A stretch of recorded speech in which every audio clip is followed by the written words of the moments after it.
नमस्कार मित्रों, आप सभी का हार्दिक स्वागत है हमारी चैनल धर्मार्थ पे। कृष्ण ने अलग अलग मौकों पर अलग अलग तरह के कर्म को महत्व दिया है। कभी वो युद्ध से बचने को कहते हैं तो कभी खुद अर्जुन से युद्ध करने को कहते हैं।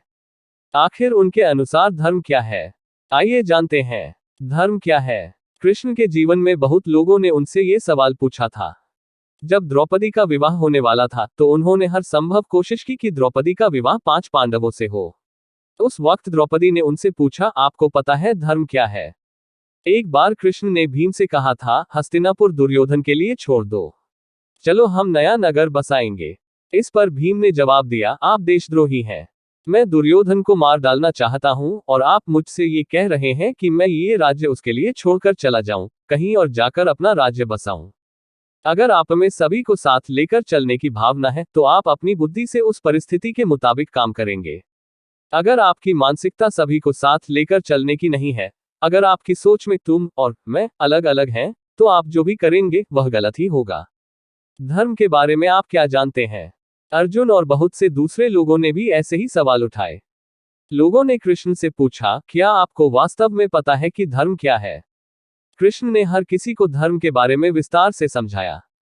मैं उनके एक एक उत्तर की बात तो नहीं करूंगा, लेकिन उन्होंने सामान्य तौर पर यह कहा कि अभी इस पल के कर्म के मामले में धर्म क्या है, यह मैं भी नहीं जानता, क्योंकि कर्म परिस्थितियों पर आधारित होते हैं।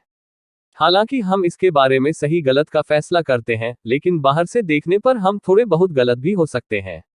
लेकिन जब बात अपने स्वधर्म जीवन में खुद का कर्तव्य की आती है, यानी मैं स्वयं अपने अंदर कैसे रहूं, तो उसके बारे में मैं पूरी तरह स्पष्ट हूं। किसी बुद्धिमान व्यक्ति के दिमाग में भी इस बात को लेकर 100% स्पष्टता नहीं होती कि उसे किस तरह से कर्म करना चाहिए। वह हमेशा अपने निर्णय को तौलता है। अगर आप बाकी जीवों के नजरिए से देखने की कोशिश करेंगे तो पाएंगे कि हम जो भी करते हैं, हमारा अस्तित्व, हमारा खान पान, हमारा जीवन, हमारा सांस लेना, सब कुछ किसी न किसी तरह से उन जीवों के साथ अन्याय ही है। तो इस तरह इस दुनिया में कोई भी कर्म न तो 100% सही है और न 100% गलत। आपको बस ये देखना है कि आपके कर्मों से ज्यादा लोगों का भला हो, और फिर उसी हिसाब से कर्म करिए। जब बाहरी क्रियाकलापों की बात आती है तो उस पल के लिए उचित निर्णय लेना ही धर्म है। कोई ये तय नहीं कर सकता कि क्या सही है और क्या गलत। जब कर्म करने की बात आती है तो 100% स्पष्टता सिर्फ एक मूर्ख या एक कट्टर इंसान के दिमाग में ही होती है। बाकी सभी लोग हमेशा अपने निर्णय को तौलते हैं कि क्या सही है और क्या गलत। कोई दूसरा तरीका ही नहीं है। इस सृष्टि की प्रकृति ही ऐसी है। अब आप किसी की हत्या की बात कर रहे हैं।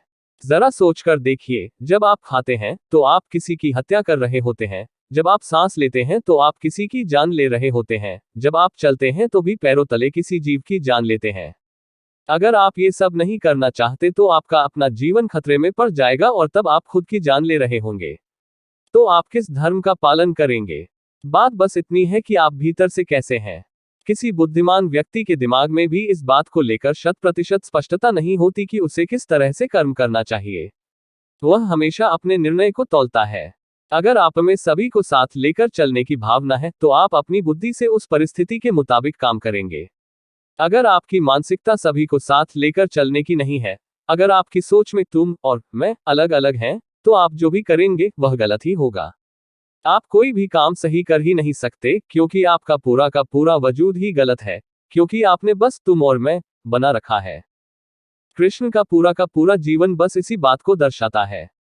उनके जीवन में तुम और मैं नहीं था, बस मैं और मैं, या तुम और तुम ही था। चाहे वे गोपियों के साथ हों, चाहे वे एक राजनेता के तौर पर काम कर रहे हों या फिर वे गीता का उपदेश दे रहे हों, उनका संदेश हमेशा एक ही था, सभी को अपने साथ समाहित करने का।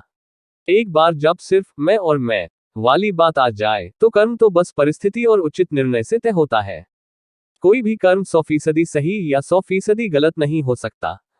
लेकिन जैसा कि कृष्ण ने हमेशा इस बात पर जोर दिया और मैं भी हमेशा यही कहता हूं कि स्वधर्म यानी अपने अंदर कैसे होना है, इस मामले में आप 100% स्पष्ट हो सकते हैं। अगर आपको हमारी ये प्रस्तुति पसंद आई हो तो हमारे वीडियो को लाइक कर चैनल को सब्सक्राइब कर दीजिएगा। अगर हमसे इस वीडियो में कोई भूल या गलती हुई हो तो हम आपसे क्षमा मांग रहे हैं, कृपया हमें क्षमा कर दीजिएगा।